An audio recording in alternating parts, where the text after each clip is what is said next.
What is up, guys? Welcome back to the channel. Today's reaction video is going to be, why do all MLB ballparks have different dimensions? Quick question, MLB Originals. Now, we've done a ballparks reaction, we've done weird areas in the ballparks, and there's been a lot of comments saying why the different dimensions are because of the city limits, basically because of the landscape and a lot of different things.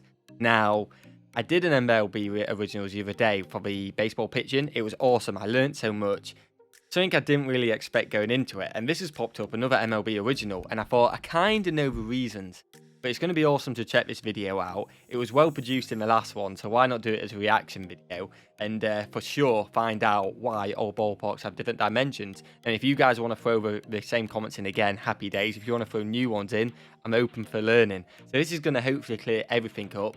Baseball stadiums seem pretty awesome. Again, I've had my comments in the past about the seating, potentially you want to maximise seating, but a lot of people have disagreed with me because further at the back of the home run plate, you're not always seeing what is happening because you're so far away, so you don't want too many seats, and I completely understand that. It's all different personality and what you expect from a stadium, from different areas.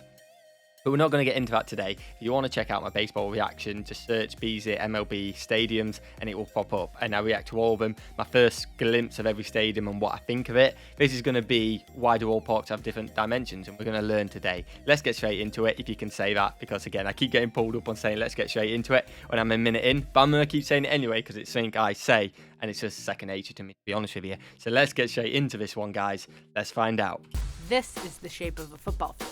Yep. This is the shape of a basketball court, tennis, hockey, soccer.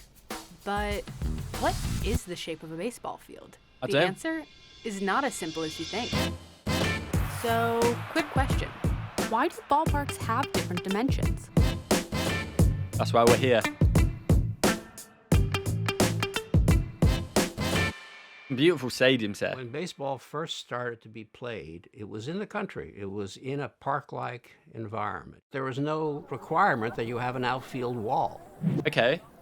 With no wall, a fielder had to chase the ball down no matter how far it was hit. As baseball grew in popularity, it made its way into America's rapidly expanding cities. The outfield wall I love the animation of him running down the road like he's hit it that far, but that makes sense. You know, back then you didn't have a limit, so instead of getting an automatic home run, you had to run the whole way round, and I rate that. So potentially it could be a home run, but if you were super slow, it wouldn't be. I rate that. I do like that system. Was invented for the same reason as many great American ideas, to make money. William Kammerer was the owner of the Union Skating Grounds, and he got the brilliant idea that with the spring thaw, he could put fencing around the park and charge admission. The home run was born, and baseball would never be the same. Oh, wow. That's pretty awesome that is how it became. The game exploded in popularity, and new ballparks popped up in cities all over the country, with no two fields having the same dimensions. A ballpark called Lakefront Park. It was 180 feet down the left field line and 190 feet down the right field line. So home runs were plentiful. Yeah.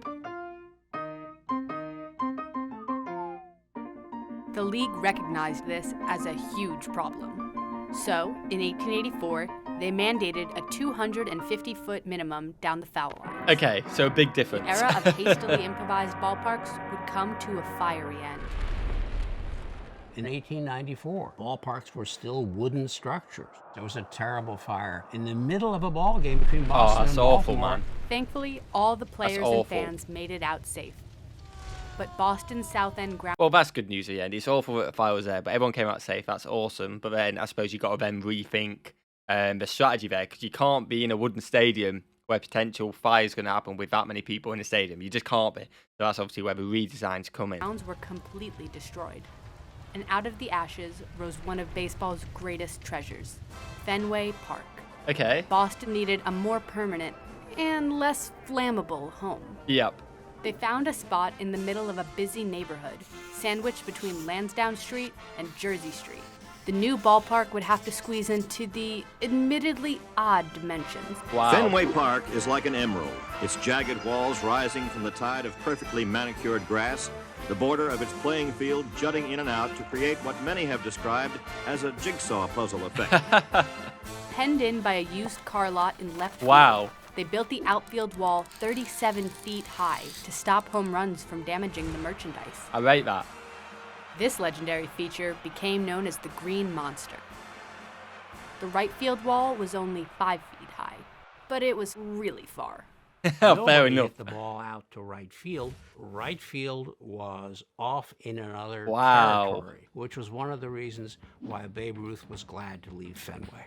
This was the pinnacle of what became known as the jewel box design. As more permanent ballparks were built in cities, they each faced their own unique design challenges, and things got even weirder. Here's the pitch to work. There's a long drive to center field base, back to the wall. Excellent catch. You've Oh, likely nice seen catch. this Willie Mays catch. It's pretty famous. What you probably didn't know was that the Polo Grounds was a giant rectangle. This catch in center field was hit about 460 feet. Wow. Here's what that would look like in a modern park. Oh, that's annoying. If you're that batter, you've absolutely pelted it. You've cracked it. And he just catches it. And you're like, oh, come on. Any other ballpark or a modern one, it'd be clear. That's mental. That's unfortunate. Very unfortunate. And it's hit well to center. Gone. That ball is gone into the fountain. But nobody pushed the envelope more than Indians owner Bill Veeck. Yeah, Bill Veeck was famous for stretching the rules. In 1947, Veeck would change the distance of the outfield walls depending on who they were playing. Wait, what? Part of the lure of the suburb is in the greater elbow room it offers. In the 1950s, Americans flocked to the suburbs, and they took their ballparks with them.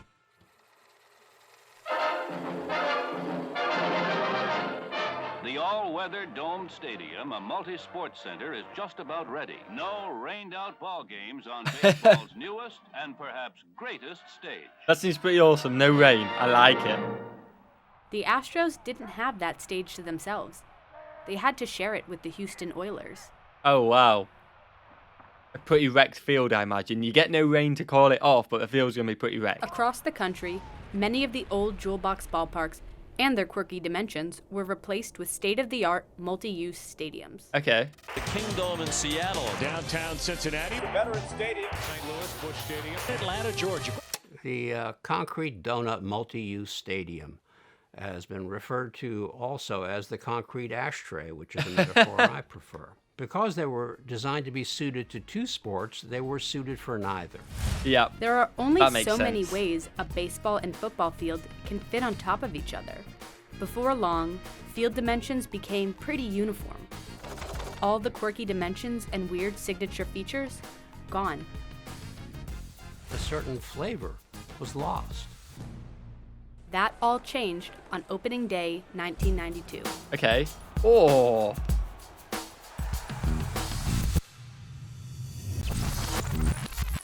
Baltimore's Memorial Stadium was a multi-use concrete donut built in the 1940s. By the 80s, it was in terrible condition. The Orioles needed a new home.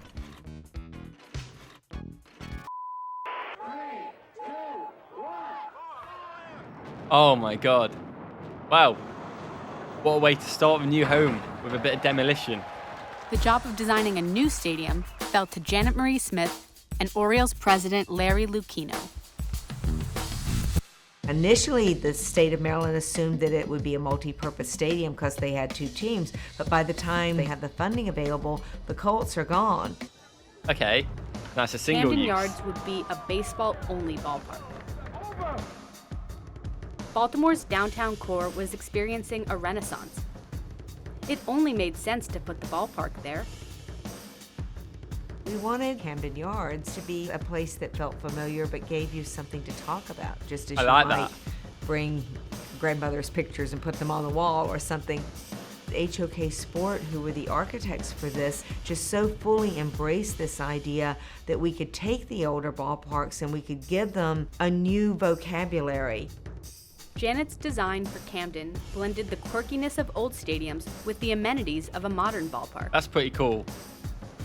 Its most iconic feature is the red brick industrial warehouse on Utah Street.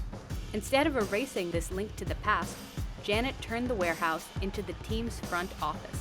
That's pretty awesome. You gotta love respecting the history. Fantastic for the fans, fantastic for the people who live there, and it looks pretty darn cool as well. Fair play. It also became an alluring target for power hitters. To this few day, windows smashed. Ken Griffey Jr. is the only player to hit one off the warehouse. Holy Wow. cow. That may have hit the warehouse, and they announce it did. Homages to jewel box parks are everywhere.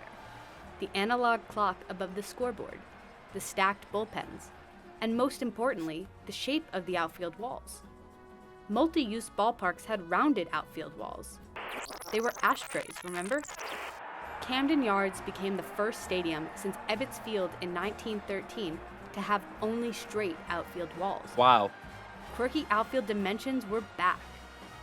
Camden Yards was a breath of fresh air by being a breath of stale air. It was old, it was new, it was perfect. I like it. I don't know that we really thought back in 1989 that it would set off a wave that would change Major League Baseball as a whole. We were just, as Larry Lucchino is fond of saying, looking to do a nice ballpark for the city of Baltimore.